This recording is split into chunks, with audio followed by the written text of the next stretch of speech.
हमारा YouTube channel देखने वाले सभी दोस्त, अहबाब, मित्रों और शुभचिंतकों को मेरा नमस्कार।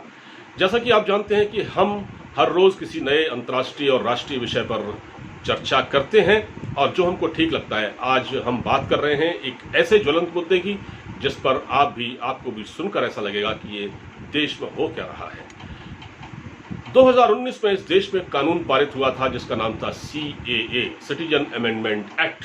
और आपको यह भी याद होगा, अगर आप अखबार के पन्ने पलटें तो आपको ये याद होगा, टेलीविजन चैनलों की फुटेज याद करें तो आपको ये एहसास होगा कि देश में कितना खतरनाक माहौल बनाया गया।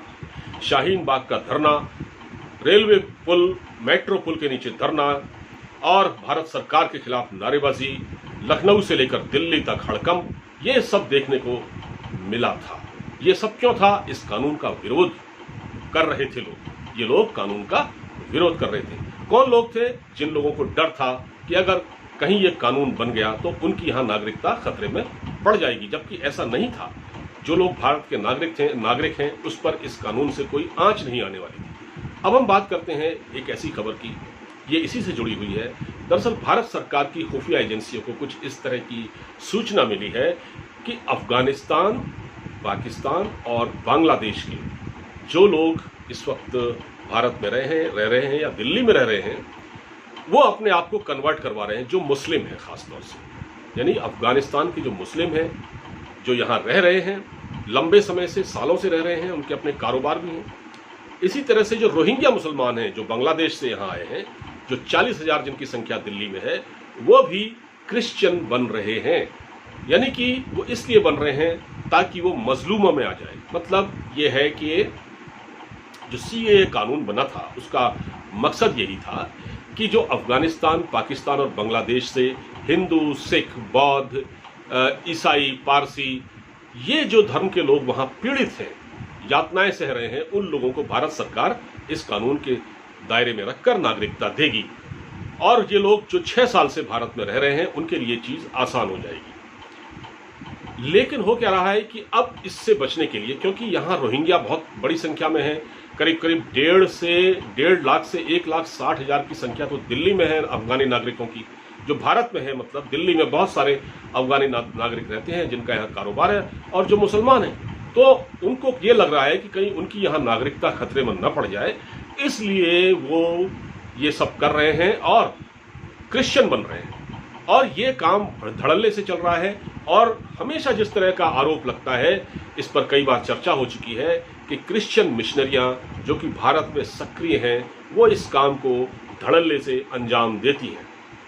वैसे तो ये क्रिश्चियन मिशनरियां देश के दूर दराज इलाकों में, जैसे ओडिशा हो गया, रांची, झारखंड हो गया, जो देश के गरीब इलाके हैं, आदिवासी इलाके हैं, वहां ये लोग प्रलोभन देकर लोगों का धर्म परिवर्तन कराते हैं, हिंदुओं को क्रिश्चियन बनाते हैं, मुसलमानों को भी क्रिश्चियन बना देते हैं।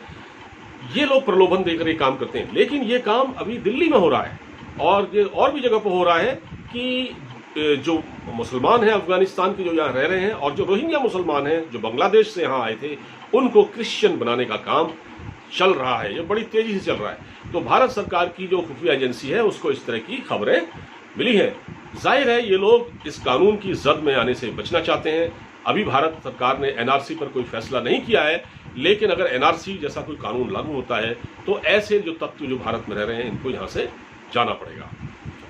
तो कहने का मतलब यह है कि जो एक कानून बना था उसमें भी इन लोगों ने एक तरह से अपनी जो चालें चल, देखिए कितने चालाक लोग हैं, ये कितने चालाक लोग हैं कि ये लोग बचे रहना चाहते हैं यहाँ पर, ये बचे रहना चाहते हैं और ये अपने देश लौटना नहीं चाहते, क्योंकि इनके मुल्क में वो स्थितियां नहीं है। जैसे अफगानिस्तान को ले लो, मिसाल के तौर पर अफगानिस्तान में बहुत लंबे समय से अनरेस्ट चल रहा है, वो अशांत इलाका है। इसी तरह बांग्लादेश एक गरीब देश है, वहाँ रोजगार नहीं है, ये लोग यहाँ आए और ये लंबे समय से यहीं रह रहे हैं। तो ये अब कहीं ये भी इस आड़ में, यानी इस कानून की आड़ में, ये भी कहीं भारत के नागरिक, ये भारतीय नागरिकता न ले ले, इस बात का खतरा है।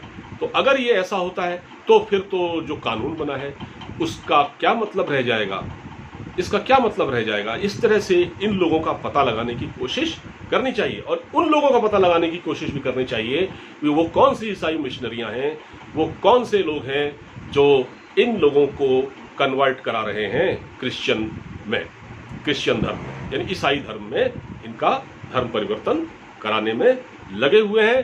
तो ये जो मैं सोच रहा था कि इस खबर की बारे में आपको थोड़ी सी जानकारी दूं कि ये लोग कितने चालाक हैं और इन्होंने इस कानून से बचने के लिए कौन सी ये राह पकड़ ली है। तो अब इस पर सरकार को सोचना है कि वो क्या कदम उठाती है, क्योंकि खुफिया एजेंसियां इस तरह की जानकारी लगातार भारत सरकार को दे रही हैं। और धर्म परिवर्तन का जो मामला है भारत में, ये आज का नहीं है, ये बहुत पुराना है और क्रिश्चियन मिशनरियां इस काम को अंजाम देती रही हैं और इसको लेकर कई बार डिबेट हुई है, टेलीविजन पर डिबेट हुई है, समाचार पत्रों में खबरें छपी हैं, इसको लेके हिंसा तक हुई है कई बार, और कई बार चर्च में आग लगाई गई, इस तरह की घटनाएं होती हैं। तो हिंदू और यानी सांप्रदायिक देश का जो सांप्रदायिक माहौल है वो भी इससे खराब होता है। तो इससे बचने की कोशिश करनी चाहिए। तो इस तरह की जो तत्व हैं इनका पता लगाए जाने की जरूरत है कि कौन लोग इस कानून की आड़ में आने से बचना चाहते हैं। 2019 में ये CAA कानून पारित हुआ था, जिसको लेकर आपको मालूम है कि देश स्तर पर यानी पूरे देशव्यापी स्तर पर किस तरह लोगों ने इसका विरोध किया था और राजनीतिक पार्टियों ने, खासतौर से कांग्रेस ने, इसमें किस तरह से अपनी राजनीतिक रोटियां सेकी थी। कौन है ये पता लगाए जाने की जरूरत है कि इनको कौन लोग क्रिश्चियन में कन्वर्ट करा रहा है। हो सकता है, क्या पता कोई राजनीतिक पार्टी हो, किसी राजनीतिक पार्टी का इस पर हाथ हो अपने वोट बैंक को साधने के लिए, क्योंकि हमारे वहाँ तो वोट बैंक की पॉलिटिक्स चलती है। आप क्रिश्चियन बना देंगे किसी को तो वो आपकी पार्टी के लिए वफादार हो जाएगा, आपकी पार्टी को वोट देगा। ये वोट की राजनीति भी हो सकती है, इसका पता लगाए जाने की जरूरत है। उन लोगों को आइडेंटिफाई करना चाहिए, वरना इस कानून का माहौल बनकर रह जाएगा। फिलहाल ये वीडियो आपको अच्छा लगा हो तो इसे शेयर कीजिएगा। अब मुझे इजाज़त दीजिए, अपना ख्याल भी रखिए। नमस्कार।